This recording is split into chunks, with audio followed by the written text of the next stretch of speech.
My cat gave me one of his 7 lives, and showed me my life was worth living. It was a sunny day when my mother abandoned me at the amusement park. I was 3 years old and I still remember the smell of cotton candy and the sound of the carousel spinning. "Wait here for me, sweetheart," she said, pointing to a bench near the Ferris wheel. "I'll be right back." But she never came back. I sat on that bench for hours watching happy families pass by, until a kind police officer approached and asked me where my mommy was. I'm truly grateful to have you here with me today as I share this story. Tell me in the comments where you're listening from so I can understand how far my story has traveled and how far the love of a little orange cat can reach. The early years at the orphanage. Rain drummed against the orphanage windows like tiny fists demanding entry. But inside I, Emma, now 8 years old, sat perfectly still on my narrow bed, watching the other children play. I had learned early that staying invisible was safer than hoping. Hope hurt too much when it was repeatedly crushed by potential parents who chose someone else, someone brighter, someone who smiled more easily. "Emma doesn't talk much," I heard the director telling yet another couple. "She's been here since she was 3 when her mother, well, she just never came back one day." The couple nodded politely and moved on to the bubbly twins who performed cartwheels in the hallway. I still kept the crumpled Ferris wheel ticket in a small box under my bed. It was all I had left from that terrible day. Sometimes, in the darkest nights, I wondered if my mother had ever thought about me, if she had ever regretted that decision. But over the years, I had learned to bury those thoughts deep in my heart, where they couldn't hurt me anymore. The years at the orphanage all blended together. I would wake up at 6:30, eat breakfast in silence, go to school where I was the quiet child in the corner, return for homework and dinner, and then retreat to my bed with my books. Books were my escape.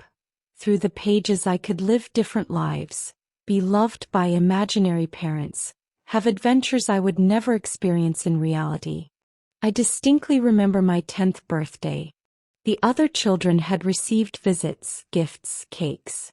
I sat alone in the common room reading, when the director approached with a small cupcake and a candle.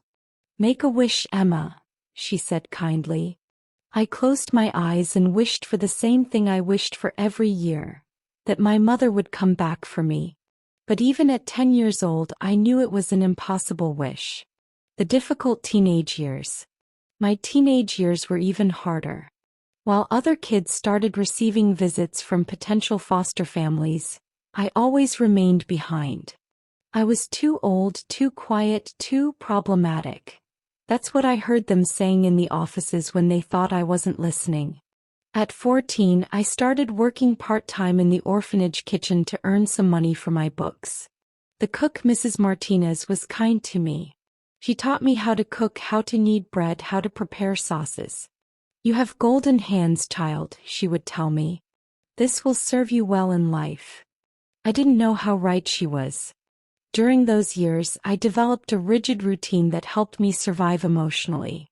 I would wake up before everyone else to have some moments of solitude, study with maniacal dedication because grades were the only thing I had control over, and every evening I wrote in a diary that I hid under the mattress.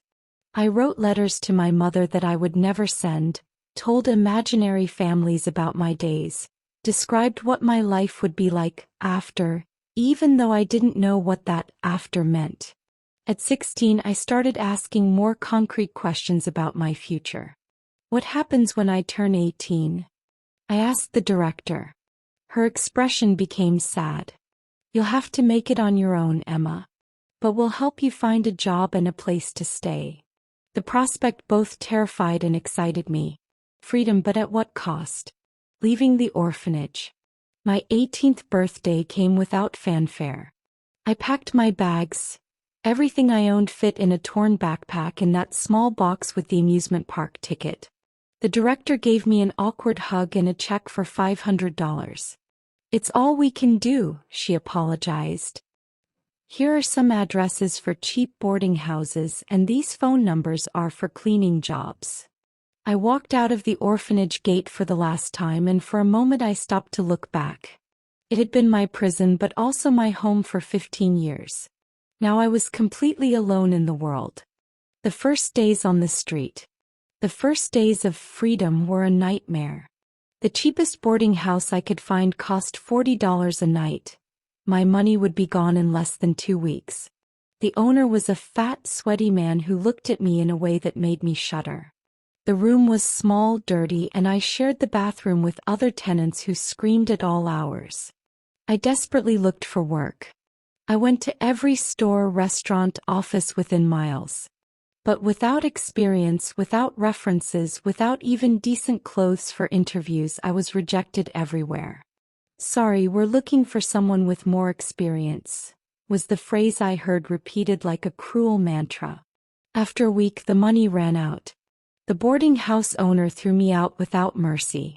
"This isn't a charity," he snarled, throwing my backpack onto the sidewalk. Life on the street. The first nights on the street were the most terrifying of my life. I had always had a bed, even if sparse, always had a roof over my head. Now I was exposed to the elements, to dangers, to the cruelty of the city. I quickly learned the unwritten rules of urban survival. Store doorways were safer than parks. Libraries were refuges during the day. Fast food restrooms were essential for basic hygiene. Dumpsters behind restaurants were sources of food if you could overcome the shame. But hunger was constant, a dull pain that never went away. I lost weight quickly, my clothes became increasingly loose and dirty. My hair, once shiny and well-kept, became dull and tangled. But the worst thing was the invisibility.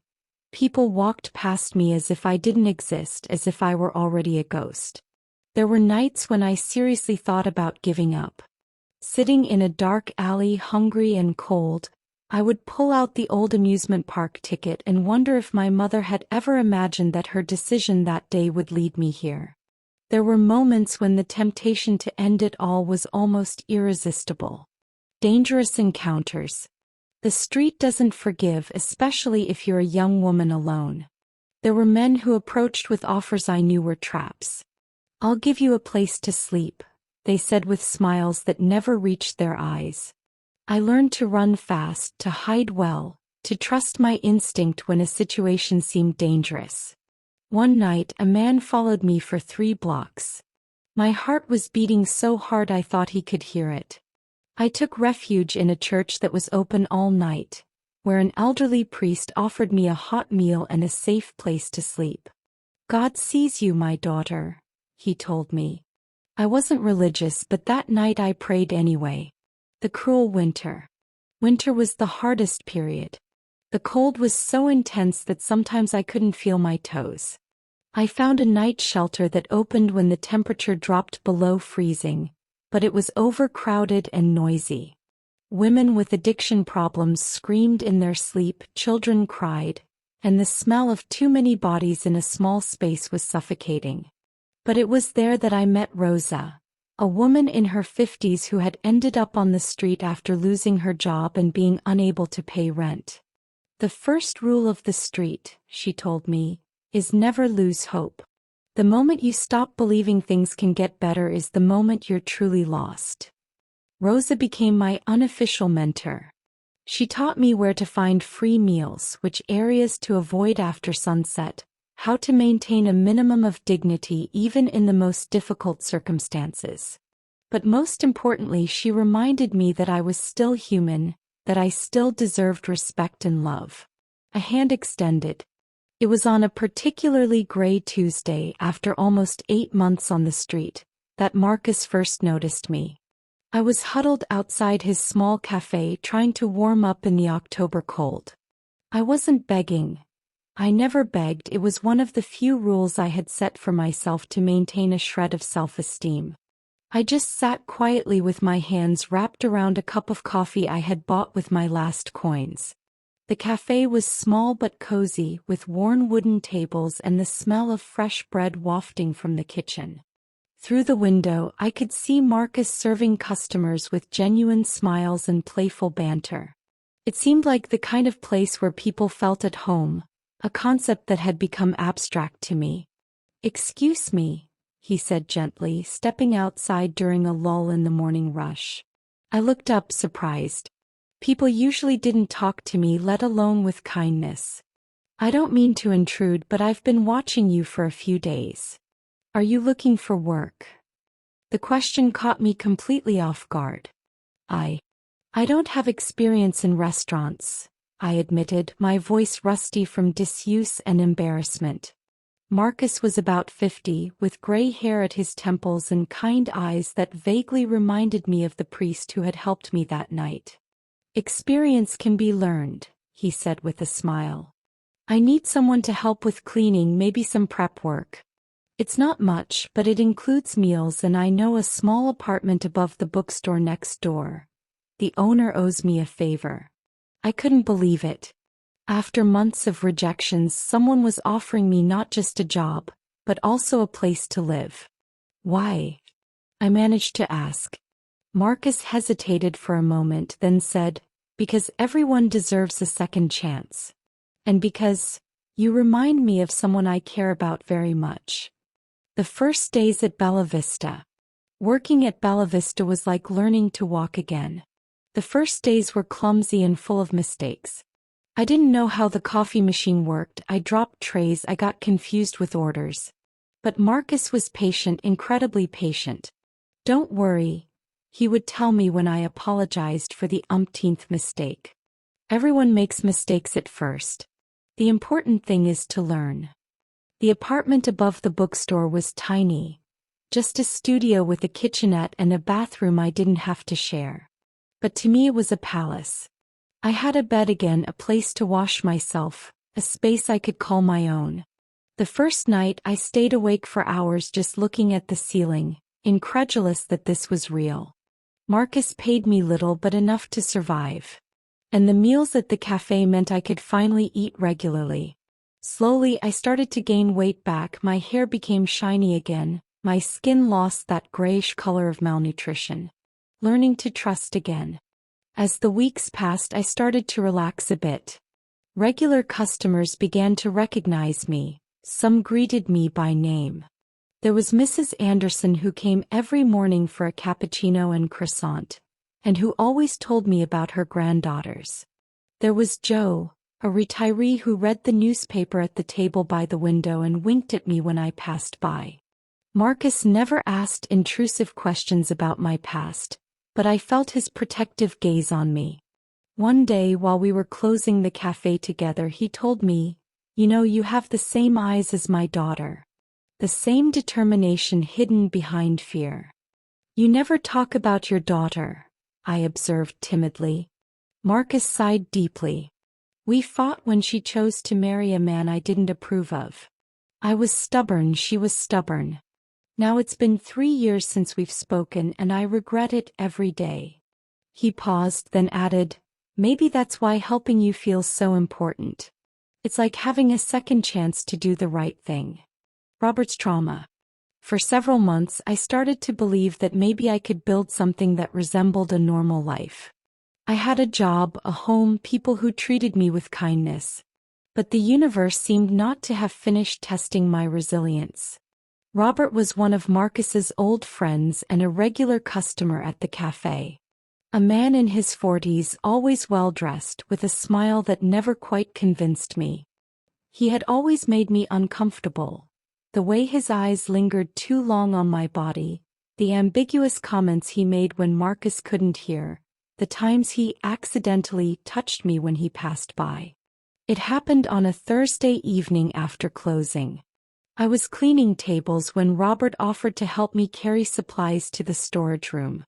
I should have said no, followed my instinct, but I didn't want to seem rude to Marcus's friend. In the narrow storage room, Robert's friendly behavior completely vanished. He positioned himself between me and the door, his smile transforming into something predatory. "You're very pretty, Emma," he said in a voice that made my blood freeze. "And I'm sure you're grateful for everything Marcus has done for you. Maybe it's time to show some gratitude to others too." His hands moved toward me, And in that moment I felt like that 3-year-old child abandoned at the amusement park again, alone, scared with no one to protect me. But this time, something inside me rebelled. I was no longer that helpless child. I screamed with all the strength I had in my lungs. I scratched his face, kicked, bit,